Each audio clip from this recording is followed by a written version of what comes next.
Allez, on va démarrer. Donc, bonjour à tous, bienvenue à la conférence Modalité d'accès en master. Donc, je me présente Carole Alouche, je fais partie du SOI. Donc, je suis chargée d'orientation et d'insertion professionnelle et ma collègue Véronique Gerbert aussi interviendra sur cette conférence. Donc, c'est une conférence qui dure 30 minutes. Par contre, on vous laisse la possibilité de venir échanger avec nous par la suite en salle 55 pour vos questions un peu plus individuelles. Alors, ce qu'il faut savoir en introduction, c'est que voilà, dans chaque université va fixer des capacités d'accueil au sein de leur master et va donc sélectionner les étudiants en première année de master. Donc ça, c'est une loi qui est passée en 2016, puisqu'avant, la sélection se faisait entre le master 1 et le master 2. Donc, ce que vous devez retenir, donc la sélection se fait bien entre la L3 et la première année de master. Et donc, vous allez avoir une admission en Master 1 après examen d'un dossier de candidature qui va se baser sur plusieurs critères, sur plusieurs pièces, et je vais revenir dessus un petit peu après. Donc, ce que vous devez faire dans un premier temps, et vous le faites déjà aujourd'hui, c'est de bien vous renseigner, et notamment bien vous renseigner sur les critères d'admission dans chaque M1, puisque chaque Master 1 va avoir ses propres critères, et ça va vraiment être différent des uns des autres. Il y a beaucoup de pièces qui peuvent être un peu similaires, et puis d'autres, vous allez avoir une pièce qui ne va pas se retrouver dans d'autres masters. Donc, chaque critère est bien différent pour chaque Master 1, et aussi, dans chaque Master 1, vous allez avoir des capacités d'accueil qui vont être différentes.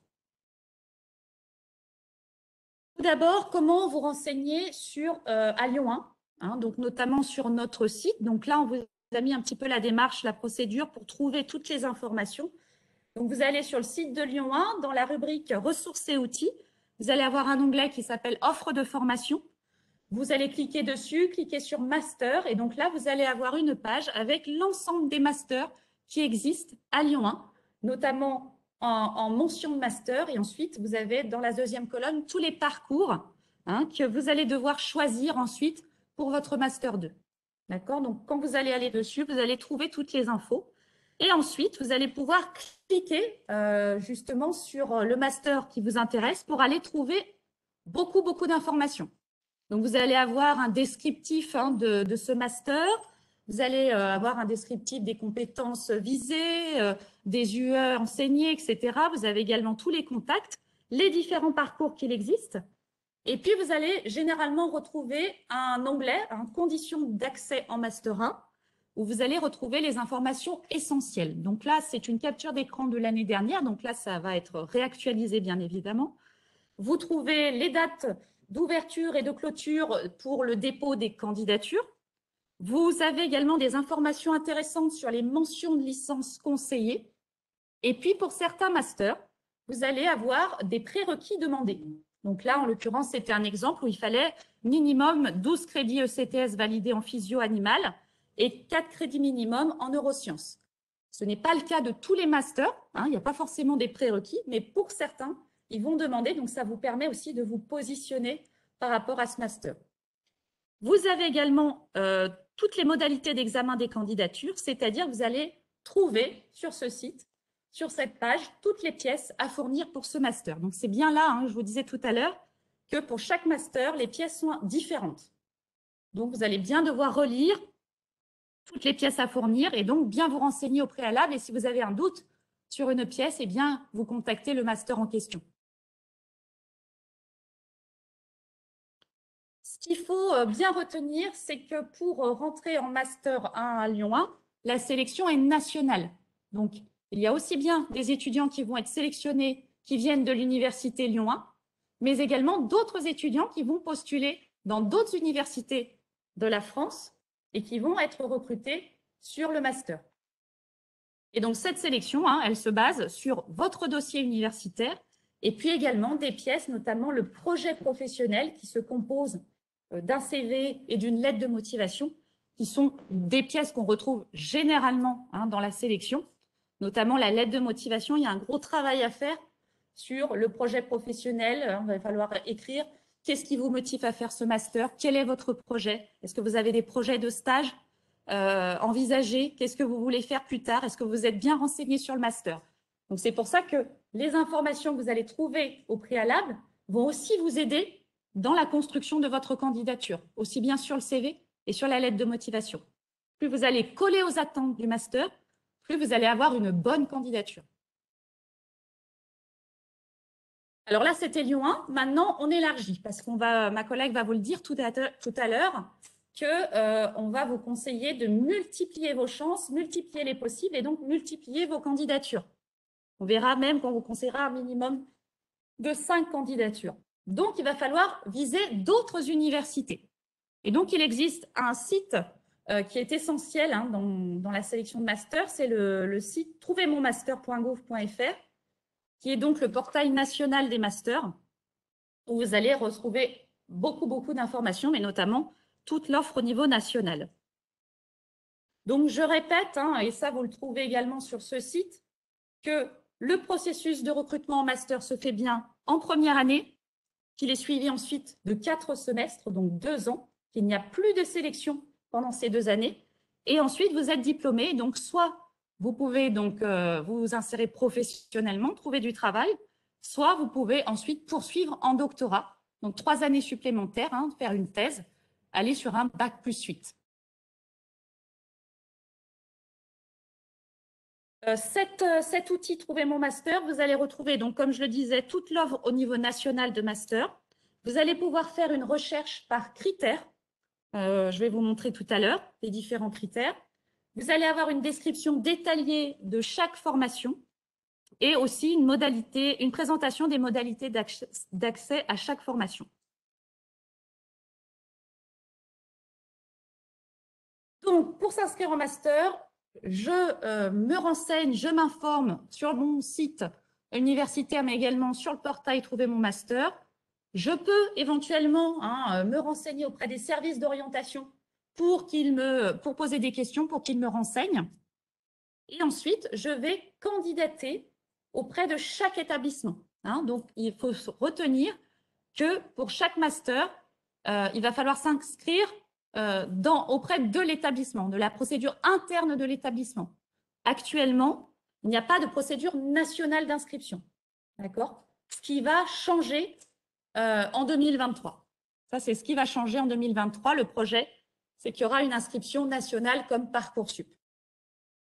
Pour l'instant, ce n'est pas le cas. Alors, pour trouver cette fameuse offre nationale, vous arrivez sur la page principale, vous allez aller dans l'onglet « Consulter toute l'offre » et sur la gauche, vous allez avoir un ensemble de critères, de filtres qui vous permet de faire votre recherche. Donc, nous, ce qu'on vous conseille, c'est soit de noter des mots-clés dans la mention, mais également et surtout dans le parcours ou la spécialité. Ça permet d'être un peu plus précis dans sa recherche et donc d'avoir des résultats qui vous conviennent. Vous pouvez également mettre votre licence, vous pouvez mettre également le périmètre de recherche, la localisation de l'établissement, qui vous permet d'avoir que certaines universités. Et donc ensuite, va s'afficher sur la droite l'ensemble des masters qui existent avec les critères que vous avez remplis. Et ensuite, vous cliquez sur « En savoir plus » et là, vous allez généralement être basculé sur le site de l'université en question, avec encore une fois le descriptif du master, les pièces à fournir, les dates de candidature et la procédure interne. Donc, vraiment, vous trouvez tout sur ce site. Et bien voilà, je vais passer la parole à ma collègue. On va venir un petit peu sur la procédure interne à Lyon 1. Donc, comme il vous a été présenté, vous avez retenu que chaque université était libre de faire la sélection comme elle l'entendait. Donc là, on va vous donner un exemple qui est pour vous important. Comment ça se passe à Lyon 1 ? En 2022, donc ce qui vous concerne pour les personnes en licence 3, ça se passera encore sur une plateforme qui s'appelle e-candidat Lyon 1. Vous allez voir qu'au national, il y a plusieurs universités qui auront des plateformes e-candidats et leur nom s'affiche après. Juste, et j'ouvre une petite parenthèse pour les personnes ici présentes en L1 et L2, le temps que vous arriviez, il y aura l'équivalent de Parcoursup et il y a de fortes chances que ça soit Trouver mon master, là où les L3, vous allez vous informer, il y a de très fortes chances que ça soit cette même plateforme qui soit la procédure nationale. Donc, les L3, voilà le parcours qu'il faudra faire. Vous allez donc devoir vous connecter sur e-candidat. Alors, on sait que vous êtes doué numériquement, mais il y a plein d'erreurs. Après, au soir, on doit répondre à plein de questions, toujours les mêmes. On se permet deux conseils. Vous aurez à vous connecter selon votre login Lyon 1. Et très souvent, vous le faites et vous pensez que ça suffit, qu'il n'y a pas besoin de créer un compte puisque vous vous êtes logué. Ce sont deux choses distinctes. Vous vous loguez Lyon 1 et ensuite, vous devez absolument créer votre compte. Voilà, donc ne soyez pas surpris, il y a bien deux étapes à suivre. Ensuite, vous pourrez très facilement, une fois que ça sera mis à jour, pour l'instant, c'est en 2021, dans offre de formation, vous aurez toute l'offre de Lyon 1. Alors, tout mélangé du coup, hein. On aura des masters, on aura les licences pro, on peut avoir des licences avant, L2, L3, etc.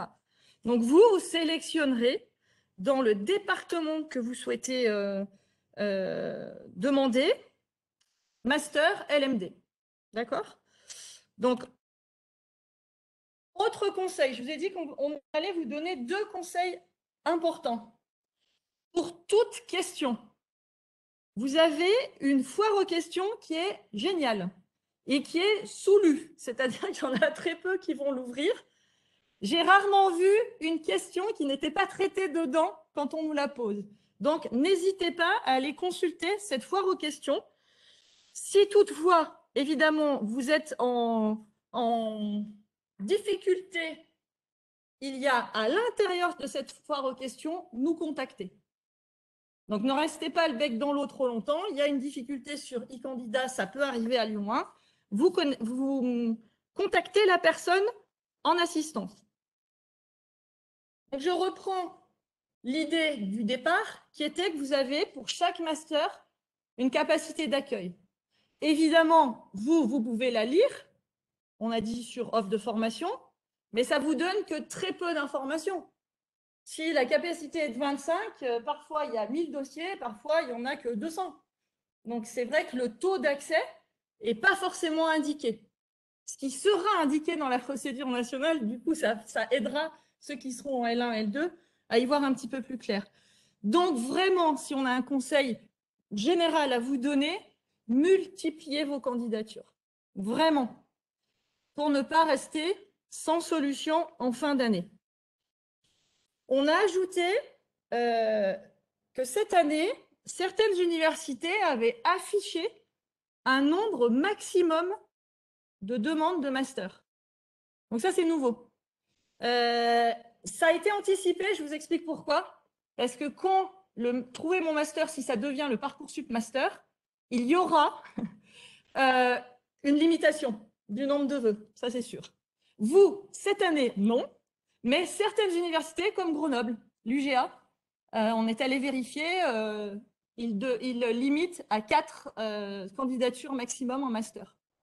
Donc voilà, ça veut dire que 1, vous devez vous informer sur le contenu du master. 2, les prérogatives, les choses essentielles à avoir pour ce master.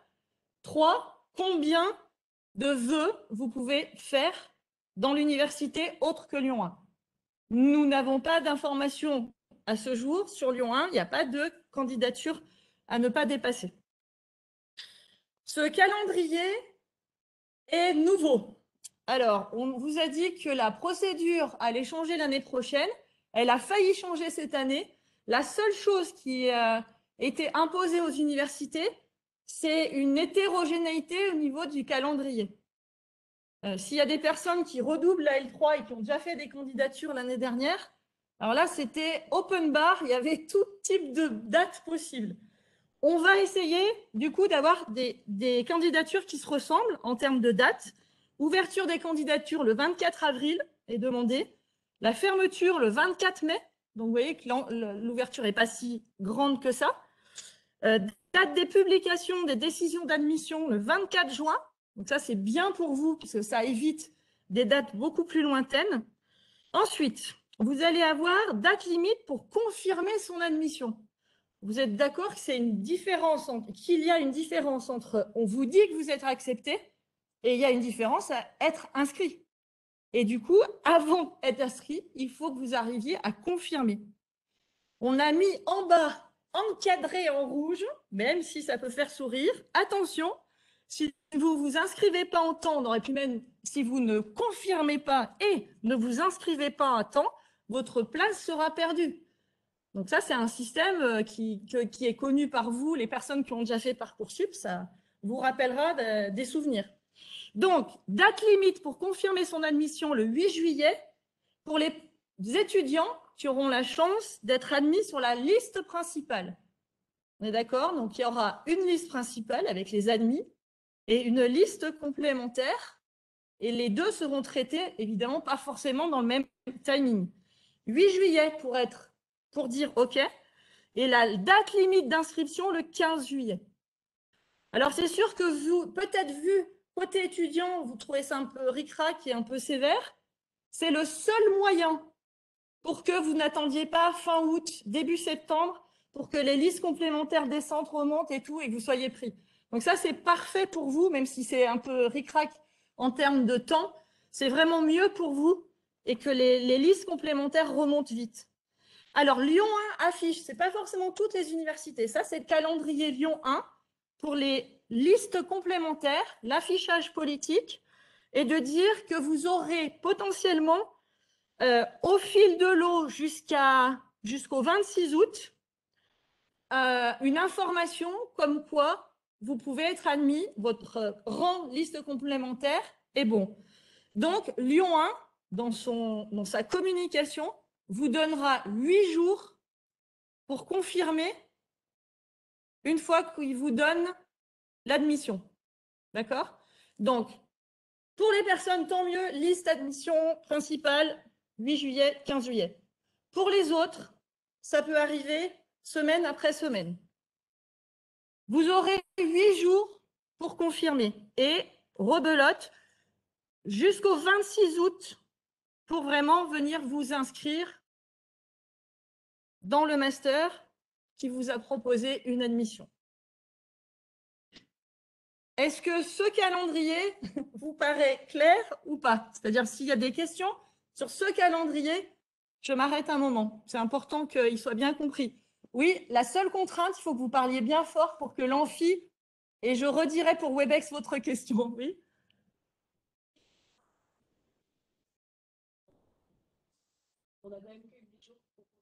Oui. Du coup, je me permets de redire pour que les gens à distance entendent la question. Si, et vous serez très nombreux à faire ça, vous avez une autre université, un vœu dans une autre université en attente, et au niveau de Lyon 1, on vous prend aussi, on est bien d'accord que ce qui est marqué déjà sur la liste principale, d'accord, si vous êtes admis en liste principale, c'est valable pour ces gens-là. Vous serez obligé de vous inscrire à Lyon 1, qu'on vous garde une place avant le 15 juillet. Ouais, la réponse est oui. Et c'est ce qui change par rapport aux autres années. Voilà, ça c'est important que vous le sachiez. Cette règle n'existait pas. C'est pour ça que je me permets de vous dire, vous pouvez trouver ça un peu sévère, mais c'est vraiment pour que ça remonte beaucoup plus vite que les années d'avant. Alors j'ai cru voir une autre main, bien fort déjà.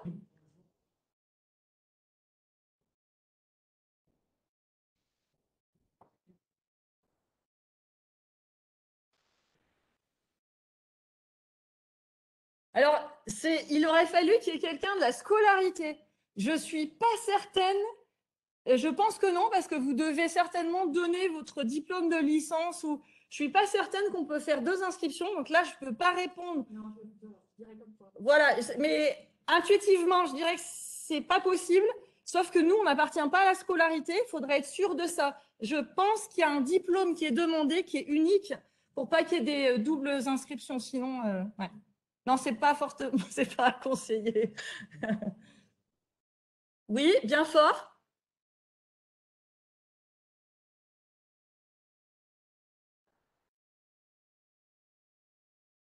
Alors, je réalise que tout à l'heure, je n'ai pas répété la question.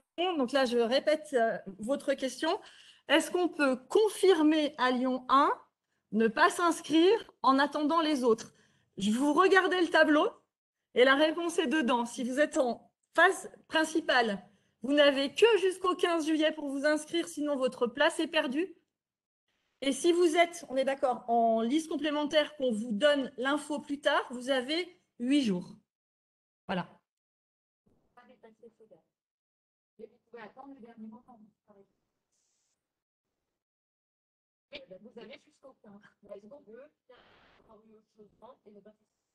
Alors, je répète la question pour le WebEx.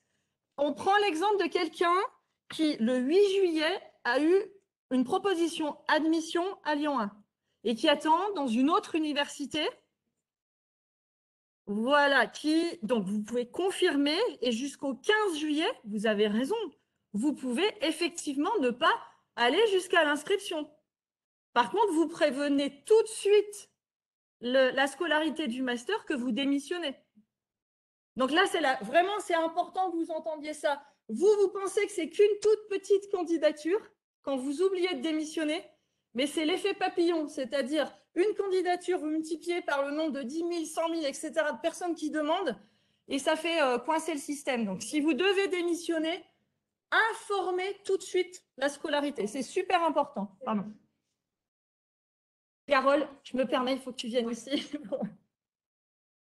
C'est le jeu des chaises musicales. Donc, c'est pareil, si vous êtes en liste complémentaire, voilà, et bien que la place se libère, c'est parce que si quelqu'un a bien pensé à démissionner. Hein. Donc, c'est important que vous le fassiez dès que c'est possible pour vous. Alors là, c'est important que cette information soit bien comprise. Maintenant, je continue. Il nous reste à peu près 10 minutes. Effectuer une saisine. Ah oui. Oui, alors, désolé. Nous avons informé les gens qu'aujourd'hui, les questions étaient exceptionnellement présentielles. On l'avait indiqué, on est vraiment désolé. Ouais. Sinon, on va déborder et on ne va pas tenir le timing. Merci en tout cas de vous préoccuper des personnes. Donc, est-ce que quelqu'un a déjà entendu parler de saisine? Ça vous dit pas beaucoup, hein? Ouais, c'est très peu connu. Le principe de saisine, on va l'expliquer. Pour quelqu'un qui n'a aucune réponse, d'accord, et qui reste sans solution, vous pouvez, au rectorat, faire ce qu'on appelle une saisine. Donc ici, on vous a montré sur toujours trouver mon master, hein, c'est la base maintenant, vous allez le connaître par cœur dans tous les sens. Que puis-je faire quand je n'ai eu que des réponses négatives à mes candidatures ou que je suis inscrit en liste complémentaire à l'entrée en première année de master? C'est-à-dire, vous n'avez pas de proposition admise. D'accord? Là, pour pouvoir faire une saisine et demander à être aidé, accompagné, à essayer d'avoir un master, il y a des règles. Et ces règles sont super importantes. Vous devez avoir effectué au moins 5 candidatures, 5 vœux différents. Parmi ces vœux, vos vœux doivent être compatibles avec votre licence. Vous êtes en génie civil, vous demandez à rentrer en bio. Non, effectivement, on aura beau dire vous n'avez pas été pris, c'est normal. Ça ne correspond pas. Donc, compatible avec votre licence. Vos candidatures doivent porter au moins sur 2 mentions distinctes. Donc, 2 mentions distinctes. Autre règle, vos candidatures doivent être au moins dans 2 établissements différents. Donc, on vous oblige à demander 2 universités au moins, évidemment, au moins. Donc, on rappelle que votre génération, pour la dernière fois, vous n'êtes pas obligé de demander un nombre de candidatures maximum. Heureusement pour vous. L'année prochaine, ça change. Oui? Ah, alors quand vous demandez le nom d'une mention de master, c'est la mention nationale. Par exemple, vous avez un master qui va s'appeler biologie, tout court. Un master qui va s'appeler mention cancer. Un master qui va s'appeler, voilà, pour donner des exemples en biologie. C'est le nom national de votre master. Accolé, vous avez une spécialité. Potentiellement, il y a potentiellement, pas tous, hein, des masters qui vont sélectionner dès le niveau SP. Mais vous, c'est la mention qui est importante. Le premier nom. Donc, La saisine se fera sur Trouver mon master, toujours la même plateforme. Et le rectorat, en accord avec l'université d'origine, c'est-à-dire vous êtes à Lyon 1, les étudiants, ça sera donc Lyon 1, on vous fera 3 propositions. Alors évidemment, si on lit ça rapidement, vous dites super, ben on va pas se creuser trop, on va me proposer 3 masters. Malheureusement, on va quand même aller jusqu'au bout et bien être honnête avec ces saisines. Ce sont 3 masters où il reste de la place. On ne peut pas, et heureusement pour vous, on ne va pas virer des gens qu'on a admis en disant bah, écoutez, maintenant vous venez plus en master et on va mettre quelqu'un à votre place. Ça, c'est juste pas possible. Je réponds juste après. Donc l'idée, c'est on vous donne 3 propositions de master où il reste de la place et en dessous, on s'est permis cette phrase. Attention, ces propositions peuvent ne pas correspondre à votre projet initial. Ça, on ne peut pas savoir d'avance. On prend un exemple, le domaine de la biologie est extrêmement demandé. Il nous arrive d'avoir des saisines en biologie.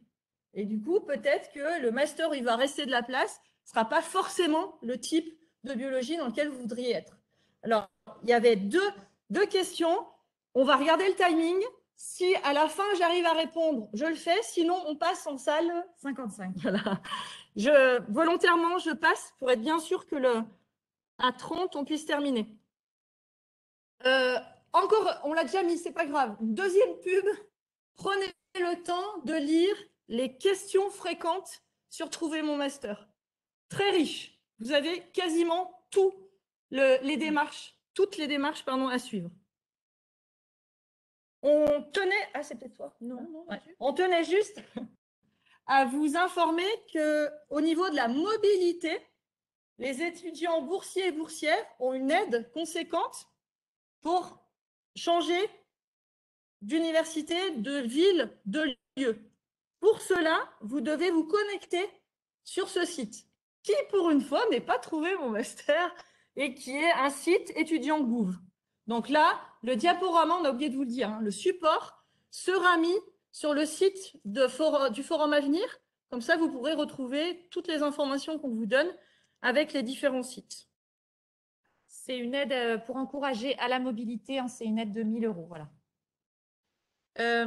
Alors, pour terminer, simplement, voilà, une petite diapo pour optimiser toutes les chances et élargir les possibles. C'est penser aussi aux masters double compétence. Ce sont des masters qui peuvent être très intéressants, en fait, où vous avez la compétence, l'expertise scientifique accolée à un autre domaine comme le commerce, le management ou la communication. Voilà, il existe plusieurs universités à Lyon, Lyon 3, à l'IAE, et puis également dans d'autres villes qui offrent ces masters double compétences. Donc voilà, ça peut être intéressant de se renseigner là-dessus, d'essayer de chercher et pour voir si ça pourrait coller éventuellement à votre projet professionnel. Toujours dans cette notion de dire, voilà, il faut que je postule à plus de masters possibles. Ici, quelques réflexions, quelques pistes de réflexion pour rebondir si jamais il n'y a rien, si vous n'êtes accepté nulle part. Essayez de réfléchir et donc venir aussi au SOI éventuellement pour qu'on vous accompagne, qu'on vous donne des idées. Essayez de déterminer ce qui pourrait valoriser une candidature pour l'année suivante. Qu'est-ce que vous pourriez faire de cette année qui vous servirait personnellement, mais également pour la suite de votre projet. Donc là, on vous a mis quelques exemples, effectuer des expériences sous différentes formes, en France ou à l'étranger, sous forme de contrat de travail, CDD intérim. Il existe également les services civiques. Après, il y a tous les séjours à l'étranger qui peuvent exister, le VIE, après travailler comme fille au père, etc. Donc tout ça, ça va vous apporter évidemment des compétences, des qualités qui peuvent aussi, en complément de votre profil scientifique, valoriser votre candidature future. Pour terminer, par rapport à notre service, donc tout d'abord, n'hésitez pas à venir consulter notre site. On a beaucoup d'informations et beaucoup de documents en ligne qui va vous aider dans cette réflexion de projet professionnel. Notamment, on a des documents dans la rubrique orientation qui présentent les débouchés des masters à Lyon 1 et notamment quelque chose qui est très, très utile, ce sont nos statistiques d'insertion professionnelle. C'est-à-dire qu'un an après l'obtention d'un master, notre service d'observation de la vie d'étudiante va interviewer les étudiants un an après pour savoir ce qu'ils sont devenus. Et donc, quand vous allez donc, sur cette adresse-là, vous allez voir justement toutes les années et qu'est-ce qu'ils sont devenus après ce master. Et c'est hyper intéressant. Vous allez voir combien de temps ils ont mis pour trouver un emploi, sur quel type de poste, dans quel type d'entreprise, dans quelle région, et également sur quel type de salaire. Donc ça, c'est une source d'information hyper importante pour vous, pour aussi déterminer si ça colle bien avec votre projet. Donc ça, n'hésitez pas à y aller, puis vous trouverez d'autres éléments sur le site du SOI. Et enfin, pour finir, comment revenir nous voir, nous contacter. Donc tout d'abord, sachez qu'on fait des rendez-vous individuels de 20 minutes, présentiel, distanciel. Et donc là, il faut s'inscrire sur notre Career Center. Donc vous avez le lien ici. Si vous avez des questions par mail, on a une adresse générique. Et puis enfin, on a un espace conseil, l'espace du SOI, l'espace documentation au quai 43, où on est ouvert tous les après-midi, sauf le mercredi, sans rendez-vous. Et là, vous pouvez venir sans rendez-vous pour consulter de la documentation. Pas pour qu'on réponde à des questions, ça, c'est pas possible, ça, c'est sous le format rendez-vous. Mais par contre, on a tout un espace avec pas mal d'informations, de documentation. Donc, n'hésitez pas à venir nous voir. Voilà, on a fini pour cette conférence. Donc, on se rend disponible en salle 55 s'il y a d'autres questions. Et merci à vous. Merci de votre attention. Bonne chance à vous maintenant. C'est bon, on est dans les... Ouais, ça va, on est super, super.